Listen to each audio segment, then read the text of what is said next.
Bennett is the featured back. Anders, the fullback. Bennett straight up the middle.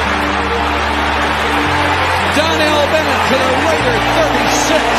Boy, I'll tell you, Kimble Anders, number 38, gets a sensational block, and that hole is there. Bennett. Touchdown.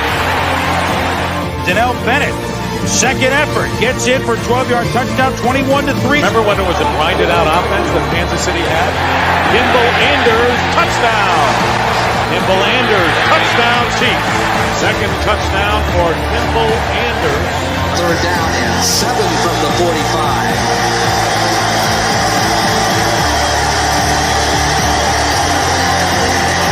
Straight drop by Gerback, flips it out to Anders. Can he get the first down? Yes, and a lot more inside the 40.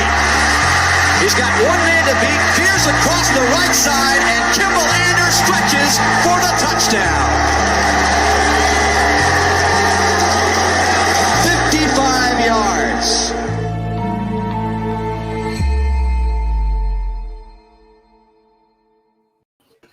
Merry Christmas, everybody, and welcome into 4-Minute Offense. I'm Noah Gronniger. Clint Switzer's out. He's at the Armed Forces Bowl watching Missouri get their brains beat in by Army. And so our producer is standing in for us, Jaymes Howell, and the stars of the show, Donnell Bennett and Kimble Anders. Guys, welcome to the show. The Chiefs have not only beat the Chargers on last Thursday, they got a win from the Indianapolis Colts against the Patriots. They got a win from the Steelers against the Titans. So they sit in first place right now, dealing with COVID issues. But Donnell, starting with you, what did you see in that Chiefs-Chargers game last Thursday? Well, obviously the defense did a great job, man, and went out there and put the clamps on some pretty good receivers. We got after the quarterback good, man. So, it was interesting to see that, man. And, offensively, it just seems like we're in the mode like we talked about last week of taking what the defense is going to give us, and they did a tremendous job. Kimble, what about you? What did you take away from that game, especially the analytics? Right. It was a great game. It was a type of a game we thought it was going to be. And the thing I would say that the Chiefs know how to win. They learn how to win, and that's what they did last week. They played a very good scheme across the board, offensively and defensively. And like I say, defense is showing up more than ever now. Defense has creating the turnovers, and they had their hands full. Great quarterback, great young quarterback, just as good as Pat. And then the receiver core, they had to make some stops when they needed them, and they did that. They got a few turnovers, and it just makes a different game. And like I say, that's the type of game you want to be in, because you know that you can make the turnovers into wins when they get that close. If you turn a game like that to a win, it's phenomenal. And to be a little short-handed on defense too. And we were a little Chris Jones is out. Willie Gay, Legarius Sneed. That's even better. Yeah, absolutely. I thought it was all about the defense as well. I thought they did a really great job being short. Those guys, Chris Jones, Willie Gay Jr., Legarius Sneed. And Kansas City has this next man up mentality, and we were able to see that on Sunday in a gritty game against a divisional rival. And those games are always close. So I thought the defense did really good. And then offensively, we've seen the cover 2 shell like we thought we were going to see. And they just dinked and dunked, took exactly what the defense gave them, which was great to see. We struggled with that earlier in the season. And now we are starting to get into playoff form as the season starts to end. Absolutely. And Donnell, Kimble, I wanted to ask you about this. I mentioned it there, kind of asking Kimble about the analytics. We see Brendan Staley, Jim Harbaugh is famous for this, going for it on fourth down a lot more than we used to see, especially back when you guys played in the 90s. You didn't see that hardly at all. It's fourth down, send out the punt team. But what do you guys make of this? They left at least 9 points on the board, which would have been good enough to win. Donnell, we'll start with you. I say just stay consistent. If you're going to be that guy that's going to follow it, don't get in the next game and say, we're not going to play like that when we played like that in the last game. If that's your style, own it and just be consistent with it. That's what I say. I don't think there's nothing wrong with it either way. And you're right. It's a game changer, though. It's the same thing. We had a chart that we had to follow. If it's such and such, we follow that chart. And Marty was a firm believer in that. So, it's pretty risky. The analytics is a little different than the chart we had. We didn't study the game, even though we had the game in detail, depth on what's going on. But now they're taking beyond now. So it's just another way of that football has changed. They believe in it, and they, so it's something that's unique and new, and it's it's fun when it happens, and if it don't happen, then you got some problems. Yeah. Chargers having to answer a lot of questions about analytics this week, but Mahomes is setting records. His 5th year in the league, his 4th year starting, most road games with 400 yards, 3 touchdowns. Mahomes is already tying Dan Marino and Joe Montana at 6. I mean, what do you guys make of this? He's so young. Of course, the league has changed so much, and we're seeing a more wide open passing game. I'm kind of more impressed with Dan Marino and Joe Montana, to be honest with you, in that stat. I mean, the game is. I mean, Dan Marino threw the ball a lot too now, so I'm not saying that it wasn't always that way, but now everything is predicated toward the pass. I mean, now you're seeing teams saying we need to go back to running the ball, but it was a nice little span there, where it was these wide open. Let's see how far and long and all that stuff you can chuck the ball. But it's coming back around now. So I think it's a matter of time. And, Tampa Bay in the Super Bowl last year really showed that, in December, you got to be able to run the ball and stop it run. So, it is what it is. As far as, Mahomes' records, I don't want to take anything away from the kid, but I think, it really is because we're in a new age of football. And teams have almost – pass the ball to set up the run when we've always known it to be differently. And like Donnell was saying, it is starting to come back around. We are seeing some Dalvin Cooks, some Derrick Henrys, and Ezekiel Elliott's, and we need to get back to that. Balanced attack is important. But as far as those records go that, Mahomes is setting, I mean, it's a new age.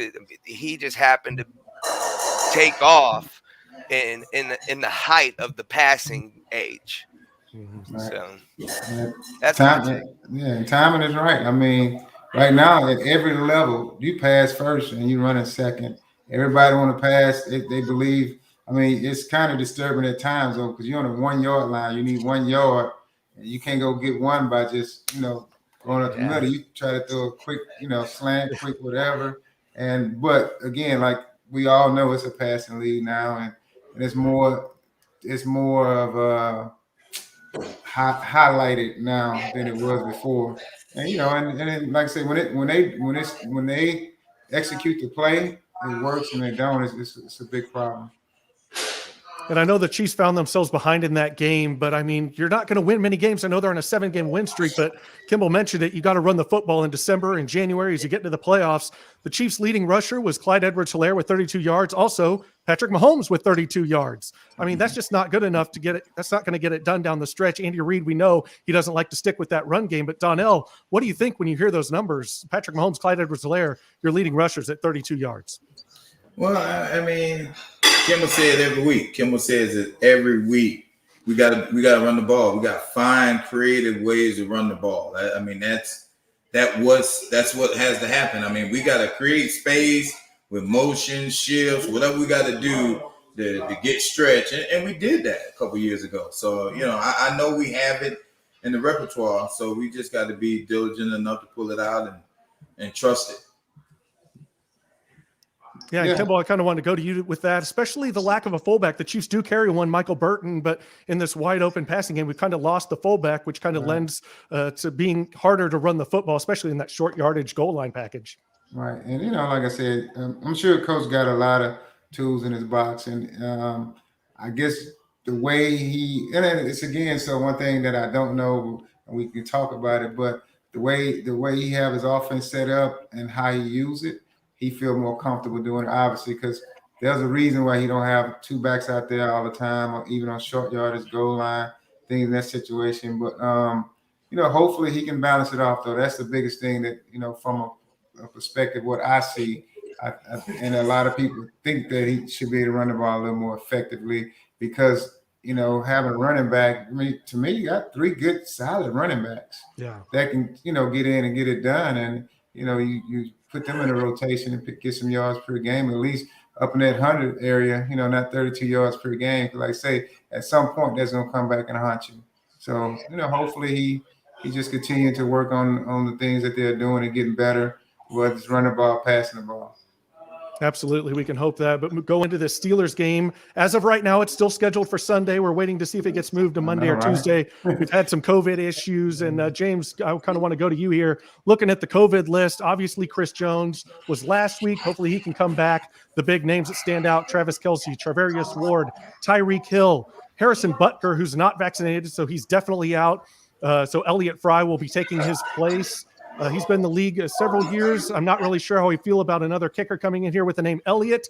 That will remain to be seen here against the Steelers. But James, take us through some of these COVID issues. Josh Gordon just came off the list today, but we need some of these guys back, especially Kelce and Hill.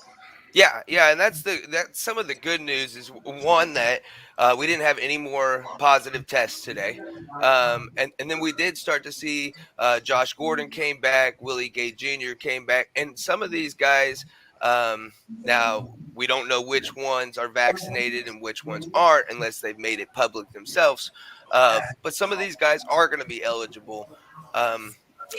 As far as Harrison Butker goes, that's it's his decision whether he wants to be vaccinated or not. It's really unfortunate for the team. I don't know much about the Elliott Fry. We kind of joked about it on my show, and. I just don't know, and I don't trust the guy. He's not a Butker, so that could play in to be like a huge factor, And if it comes down to 3 points or 2 points, and we need that come Sunday against Pittsburgh, I can't trust it. I can't trust it at all. Yeah, as far as the regular season, he's 1 for 1, a 23-yard field goal, 1 of 2 on extra points. That was last year for the Atlanta Falcons. That's all we've seen. Donnell, starting with you, what do you make of these COVID issues, especially if the Chiefs are without Tyreek Hill and Travis Kelce? I know you say next man up, but those are 2 of your superstars. You're going to have to come up with a new game plan, a new way of winning. Well, I mean, that's the school Kimble and I come from. I mean, the circumstances are very much different, but when we played, if somebody got hurt or was injured, man, the next man better be ready to play, man. So, and that's the way we kind of feel. I mean, that's what being a pro is. Whoever's behind those guys, it's your opportunity. You're waiting for any crack in the doorway so you can come in, man, and just kick the door down and do what you need to do. So, if I'm those guys on the other end of it, I'm chomping at the bit like, hey, give me a chance. Give me a chance, bro. Let me see. Let me see. I mean, be truthful to both of us. At least I know you can tell me, bro, we don't need you. Go home. Wasting our time, bro. Kimble, what do you make of these COVID issues? I mean, you're there with Donnell, next man up. That was your guys' mentality back then. But Travis Kelce, Tyreek Hill, don't we need those guys to win? Oh, we definitely need them. But hey, under the circumstances, because of the COVID, you won't have them. So again, as a player, I mean, you get paid too, right down there. That's what Julie said. He get paid too. So somebody else got to step up, and that's definitely what it is at the end of the day. But unfortunately, because of this COVID situation, I mean, it's a whole shift the way the league is playing now. And things, I mean, they canceled some games. I was gonna go to a Texas Southern women basketball game today to see Cynthia Cooper and Tina Thompson play against each other, and they canceled the game because everybody had COVID. Like about 6 to 8 girls had COVID. So, that's where we at now. So we got to be mindful of how it's going to play out. And you're going to miss it. It looked like from this point on, you're going to miss a few players each week at this game's back. And so I don't know. We don't know how long this COVID various situation will stay around. So I think it might be a normal lifestyle for us now. Shoot. Hopefully the Chiefs have better luck than the Cleveland Browns starting Nick Mullins at quarterback and the Washington football team starting Garrett Gilbert at quarterback. They both lost. Their next man up wasn't quite good enough to get the job done. Hopefully it's different for the Chiefs, but ultimately, hopefully these guys can test negative, get one negative test, and come back for that Steelers game. But I want to move on and talk about Tom Brady. I don't know if you guys saw that Sunday night game. The Saints beat the Bucs 9-0, shut out Tom Brady. I mean, and Shannon Sharp went off to, we know Tom Brady doesn't like losing. He can't stand when the guys that are the next men up aren't performing, aren't producing, aren't catching the football. So he was yelling at his receivers. He went onto the sideline, yelled at the Saints coaches at the end when he couldn't get it done and the game was kind of over there. And I want to go to Shannon Sharp going off on Tom Brady and some of his temper tantrums. So here's Shannon Sharp. Those Saints go marching in. It's embarrassing. But I'm a firm believer I'll never subscribe to. Because you've garnered a certain level of success, be it fame, fortune, whatever the case may be, you have the right, or you can say and do whatever you want to someone. I don't believe that. I don't believe because you got $7 billion, you should be a jerk to people. I believe everybody deserves a certain level of respect regardless of what someone else has accomplished.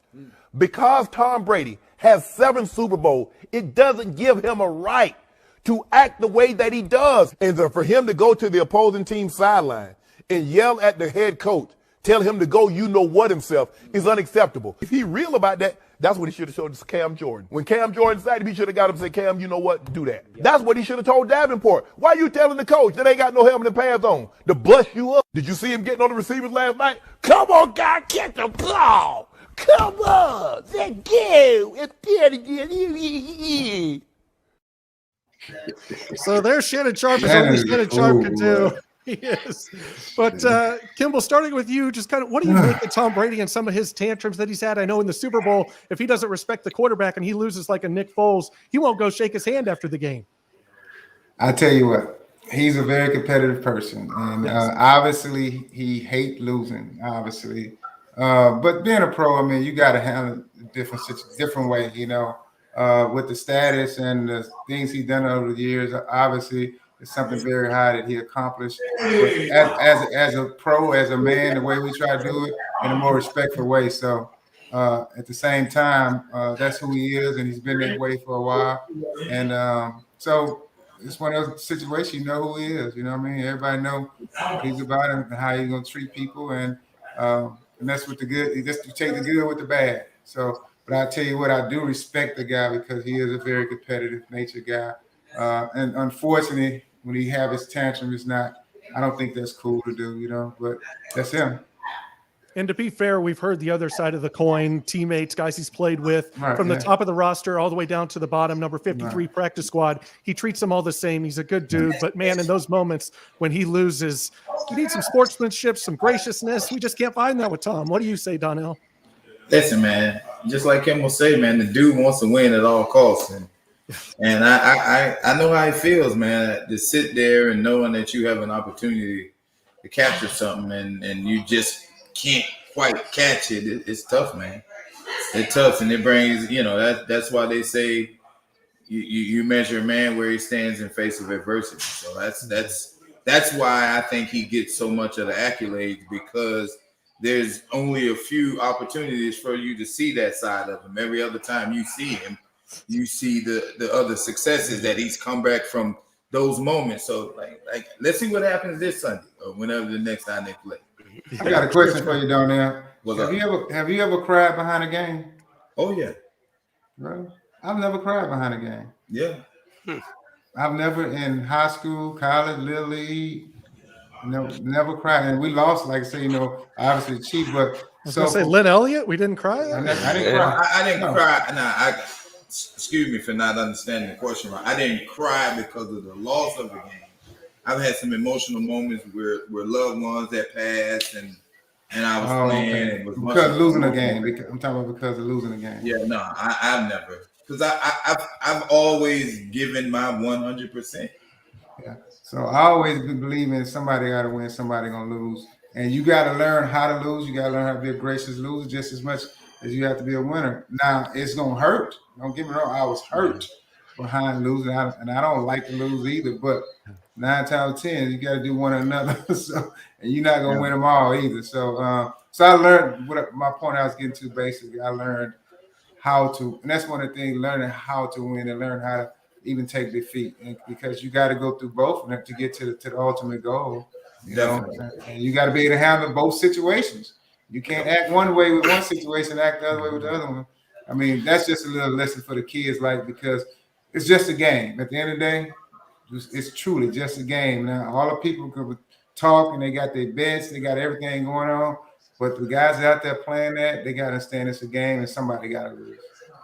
Yeah, and people have different mindsets. We've talked to Jaymes Hasty where he said kind of in the equipment room there, him, Marcus Allen, Derek Thomas, after that 95 game against the Colts, Lynn Elliott missed the 3 field goals. All 3 of those guys were crying. They knew the opportunity that you guys had in front of you, and they knew kind of what slipped away. So it's just kind of different mindsets, different mentalities, and different emotions that you're feeling. So there's definitely something in that. Jaymes, have you ever cried from a loss or anything? I know the 97 Broncos playoff loss, there was a single tear as I laid over my bed that I'm not ashamed to say it. A single tear fell down. I had a friend who's a Broncos fan, so I knew I was going to hear it. I wanted that game so bad. We just couldn't come away with it. So Jaymes, have you ever cried? I can't say that I've ever cried over I'm a the only loss, one. Come on. but I have shed a tear over a victory. And when we snapped that 50 years, I'm an avid Chiefs fan, and you know I gotta be honest. I did shed a tear of happiness when we won the Super Bowl a couple years ago, but not for a loss. Not for a loss. But I did want to say about the whole Tom Brady thing. You know who else acts like that or used to act like that? That's Michael Jordan. You know, Michael Jordan used to get nasty with his teammates, and he's the greatest. I mean, you know, some might say LeBron. I say that's bull hockey. But Michael Jordan was the greatest. Talk about that.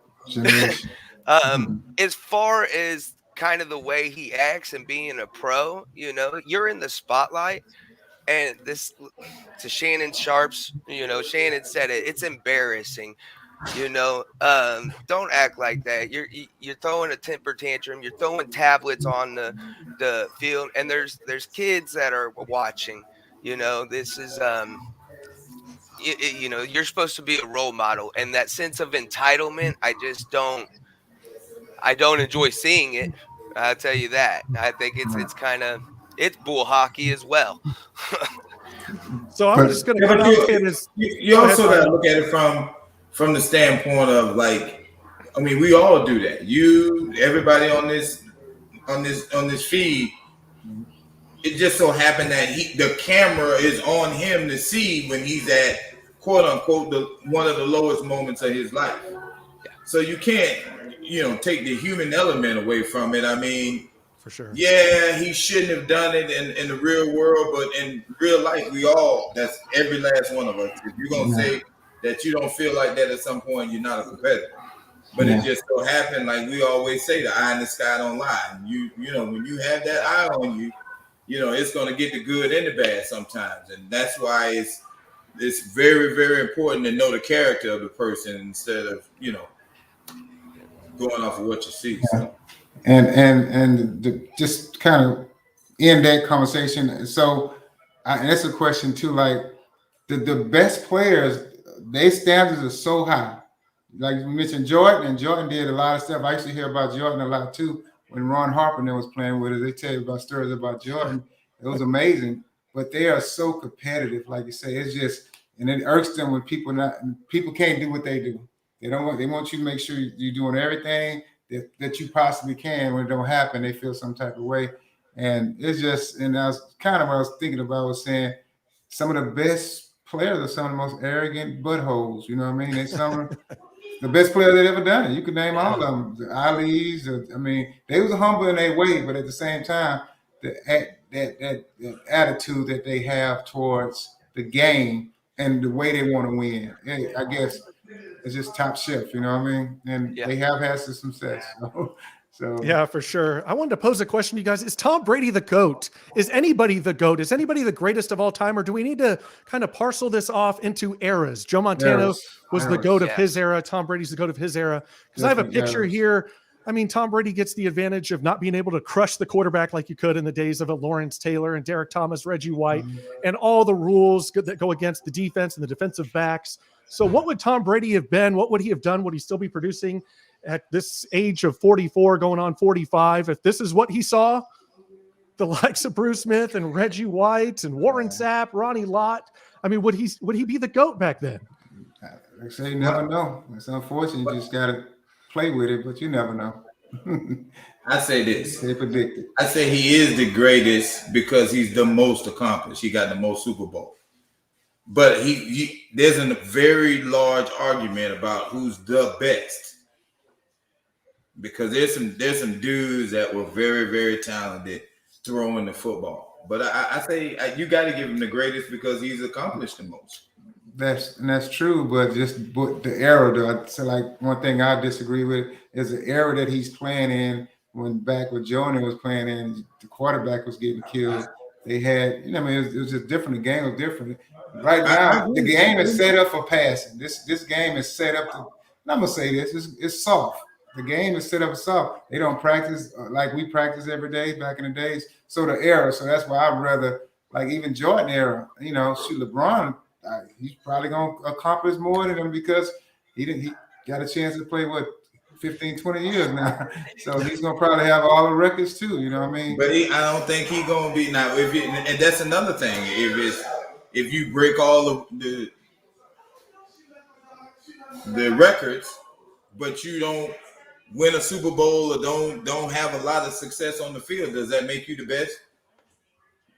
I look at Dan Marino as one of the best of all time, even though he didn't break through and win a Super Bowl. And what would Joe Montana have been if he had Bill Belichick? I know he had Bill Walsh, another offensive mind, but if he had that just great defensive mind, maybe the best in the game on that side of the ball, and he could take care of the offensive side, where would he be with the rules today and Bill Belichick calling that great defense, fooling the other quarterbacks, even the great Peyton Manning? Would Joe Montana have had 7 Super Bowls now?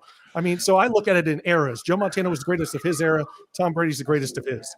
That's what I say. And then to get in that status, you got to be a Super Bowl champion. You got to be a world champion, Super Bowl champion. Absolutely. You got to win the Masters. You got to have at least a couple of them under your belt. Once you get to that 4 and 5 and 6 and 7, then you fit somewhere in that category. And just to show kind of how the era. Go ahead, Donnell. So let me just make sure I'm sure that I'm hearing this right, because I want to make sure, because we argue about this all the time. So if I win 10 Super Bowls, I'm on a team that wins 10 Super Bowls. But you got to be the number one guy on the team. If you on that team, you ain't the man. If you ain't Tom Brady or the man or Donnell Bennett, the running back that rush for 1,500 yards every year, right? It don't, yeah.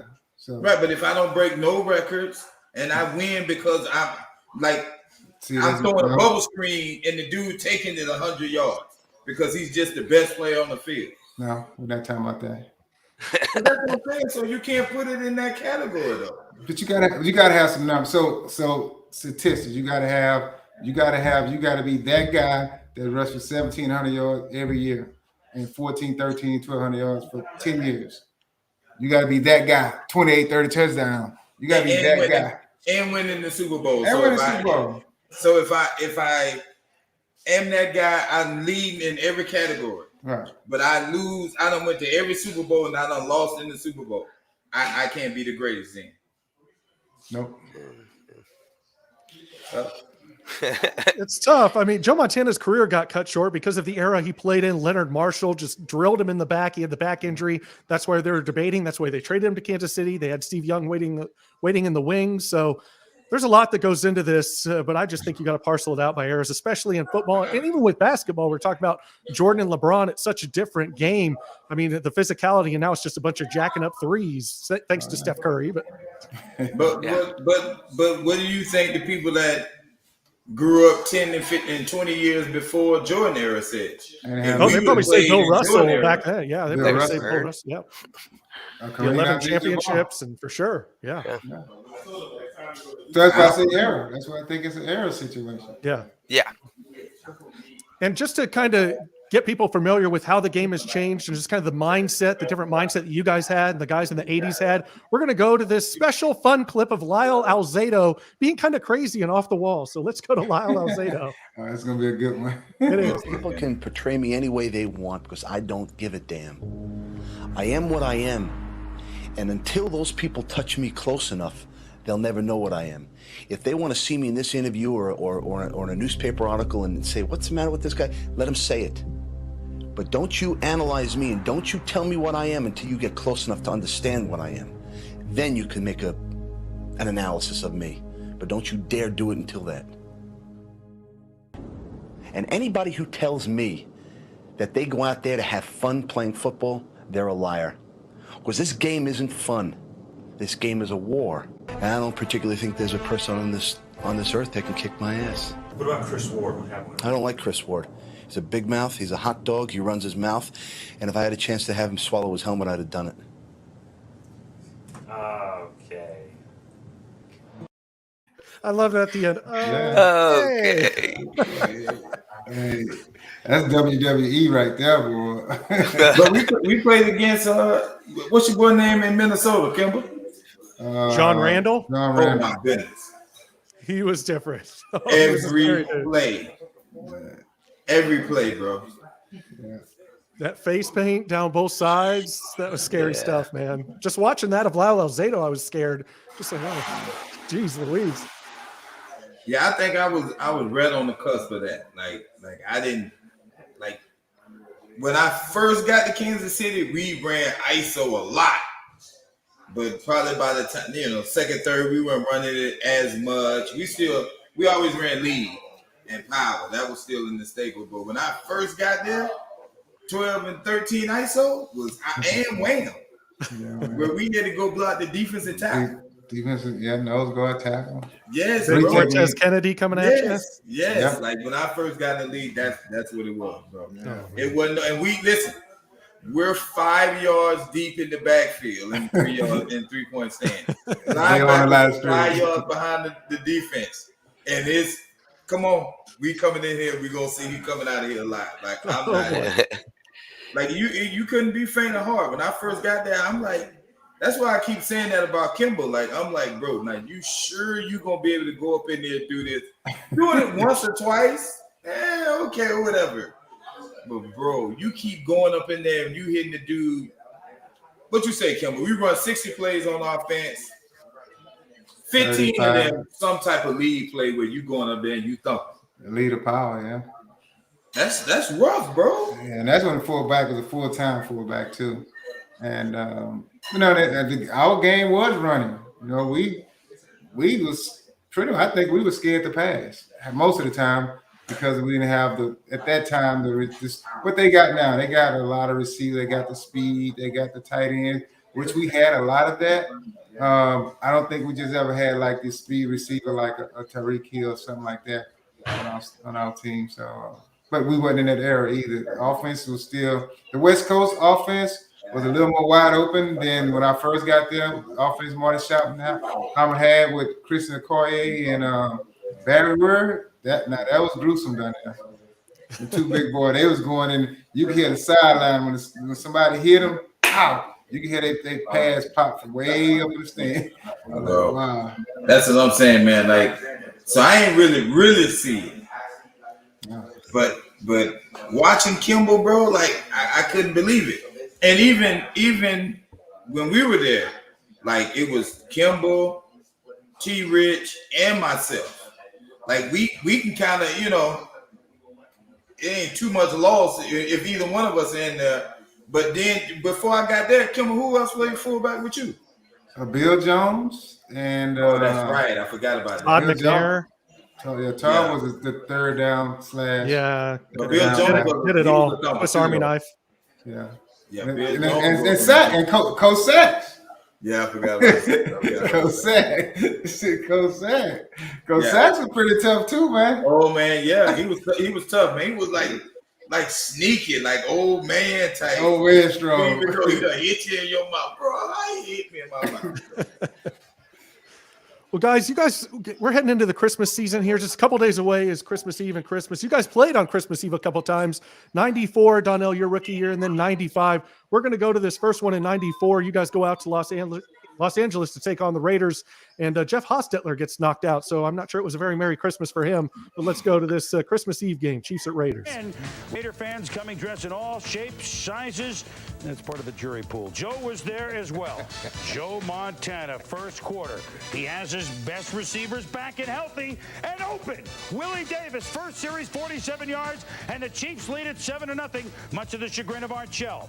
Raiders second possession. They start a drive. Hostetler to Tim Brown. Nice catch, nice run. Then Brown hauls it in with the right hand, makes the spin. Then Haas to the rocket. Ishmael inside the 15-yard line.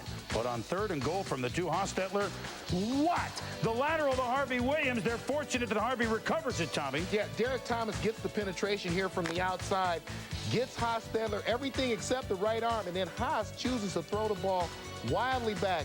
This could have been fatal for the Raiders. This was a play that began on their own 22 plays for over 12 minutes, and they just get a field goal. Late in the first half, the Raiders drive it again. Andrew Ski Glover makes a 25-yard catch from Hostetler.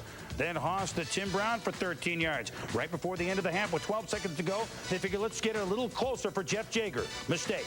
He's hit by Derek Thomas, and Mark Collins, the former Giant, picks it up. He could go all the way. Haas leveled by Derek Thomas on the play. So instead of being a 7-6 Kansas City lead, Tommy, at the end of the half, it's 14-3 Chiefs. Chris, a lot of bad things happened to Jeff Hostetler on this play. It began with Neil Smith getting a hit to the head right there. Could have been called. I think that's what Haas was angry about at the end of this play. Mark Collins makes the nice interception, and then you see Derek Thomas flatten him at the end of this play as Mark took it in for the touchdown. So Marty Schottenheimer says, hey, we know we have the Raiders' number. We beat them 9 of the last 10 going in. Haas bummed, not to mention upstairs. Somebody higher than Haas was upset. In the 3rd quarter, 17-3 Chiefs, and they're driving. But Greg Hill looking for the clinching touchdown. It's a fumble! Derek Hoskins recovers for the Raiders, who have second life. Marty, well, after giving him an earful, says it's all right. Hostetler, out of his end zone, complete to Tim Brown. But the Raiders, who have set a record for most penalties ever by a team in the season, this time it cost them points. Penalty in the end zone for tripping 2 minutes on the play, and it cost them 2 points. Then Derek does, sacks Hostetler. Haas leaves the game hurt. And Vince Evans came in. So the day's over, right? I don't think so. The venerable one. Vince Evans, one play. Alexander, if loving you is wrong, I don't want to be right. 65 yards. It's a 19-9 game. But Marcus Allen wouldn't let his new team down against his old team. 10 years ago, he was MVP in the Super Bowl for the LA Raiders. 132 yards for Allen. He's over 10,000 yards. Only the 9th man in NFL history to do it. He does it against his old mates. 2 classy guys. Marty Schottenheimer, who's in. Art Shell, who is not. Both teams end at 9-7, but because the Chiefs swept the Raiders and have won 10 of their last 11 against LA, they win the tiebreaker. I know the show is called 4-Minute Offense, but I think on that last drive, Marcus Allen ran them about 7 minutes off the clock, so the Raiders didn't even get the ball back. So, wow. I mean, 4-minute offense, 7-minute offense. It's all right. You guys got it taken care of. That's what we did. That's how we won the game. And like I said, that approved stamp was a 4-minute. Like I said, when we get towards the end of the game, we're gonna try to run the ball and hold on to it as much as we can. And we weren't gonna pass it either. No, sure. There weren't too many pass plays in that 4-minute offense. Did you guys think anything of it being Christmas Eve, like being out in Los Angeles? I know the next year, 95, you guys stay home. Did it matter to you where you guys were going on Christmas Eve? You weren't being able to be home with your family, or? It was great, man. I think for us, like being able to do it, because that's one of those big national spotlight games that everybody would see, and it's a pleasant time. You know, you'd be away from your family, but that's part of the business. Absolutely. And Donnell, do you remember anything about that game? I know you were a rookie there in '94. You're going out to Los Angeles, getting away from the cold weather and the snow here in Kansas City, and going out and beating the Raiders like you guys always did. Man, it was fun to watch. As you can see, I had a great seat, man. But just to see them guys work, man, and learn from those guys, man, that was a huge lesson to be learned, man. To watch and be able to play behind Marcus and Kimble and see how the game is really played, man, and it was good times, bro. Yeah, and it's funny too, because I keep saying this, and I go back and see some of the old players, and so one of my favorite players down there, to be honest, I loved Tim Brown. I watched him when he was in college and stuff. I was like, I'm like a big fan of his. I think that guy really was amazing, you know what I mean? And then I seen Vince Evans, and that was one. I mean, that's a good old school quarterback. So I forgot he even played against. You know, like I said, we kind of dated, but we played. Like I said, we played against some guys that in our eyes now that are legends, and it's going to be the same with this new league too. Once they get out of the league, they're going to be able to say some of the same things. But we played against some guys that was some legends in the NFL. Man, good football too, bro. Yeah, good football. Definitely good football. Yeah, I miss those days. I miss that era. Other than maybe we'll talk about this at some point, but the Chargers and Steelers making it to the Super Bowl in back-to-back years, and you guys didn't make it. I mean, it's just a Stan Humphries-led team with Mark Say, Natron Means, a good bunch. Junior Seau on that defense, of course, but I don't know. It was the Niners and Cowboys. That would have been some great times. Joe Montana going up against his team. You guys getting a shot at those Cowboys with Irvin, Aikman, and Smith, but it just wasn't to be there in those mid-90s. Yeah. Couldn't get it done. Couldn't get it done, man. Such is life. Yes. And it's tough. Moved on. Some of us have moved on anyway. I don't know if I have. But anyway, we're getting here at Christmas. Go ahead, Kimble. Yeah. That's another thing. I'm going to admit this too. I've never won a championship in my life at no level. Not the state championship from high school, not a college championship. Been to bowl games. We've got good records and all that stuff. Before as overall championship, put the ring on the finger, I have never won. I mean, being on the field, maybe not, but I mean, you guys, and I've said this before, laid the foundation for where this franchise went to and what it became. And you do have a championship ring from Super Bowl 54. The Chiefs sent you guys some. So you do have one, and you guys laid the foundation in what we became. So that Super Bowl is just as much yours in my eyes. That's what I'm talking about. Yeah. Great organization, the Chiefs. So. Absolutely. And we want to thank everybody for watching us all year long. We're not done, but we are done. As we lead into Christmas here, we want to wish everybody a Merry Christmas. Thank you for watching. Thanks for the comments. We love it here. We love interacting with everybody, talking some old Chiefs, some new Chiefs, whatever we do. We love it. Donnell, Kimble, if you guys want to say anything before we head into Christmas on our way out. Hey, James, thank you for coming on, man. You were a lot of fun, bro. Yeah, thanks. Hey, I appreciate you guys having me on here. I heard Clint wasn't going to be able to make it, and I couldn't pass up the opportunity to hang out with y'all. Definitely, man. We appreciate you. But yeah, happy holidays to everyone out there, man. Be careful. Don't eat too much. And let's take off in 2022. Yeah, stay safe, stay healthy. Absolutely. No Omicron. It's not allowed at any gatherings anywhere. There's no COVID allowed during Christmas. So feel free to gather with your friends and family and have a great holiday season. We wish you here all the best at 4-Minute Offense. For Noah Gronniger, that's our producer, Jaymes Howell, and the stars of the show, Donnell Bennett and Kimble Anders. Till next time on 4-Minute Offense, Merry Christmas and stay safe, everybody. Merry Christmas.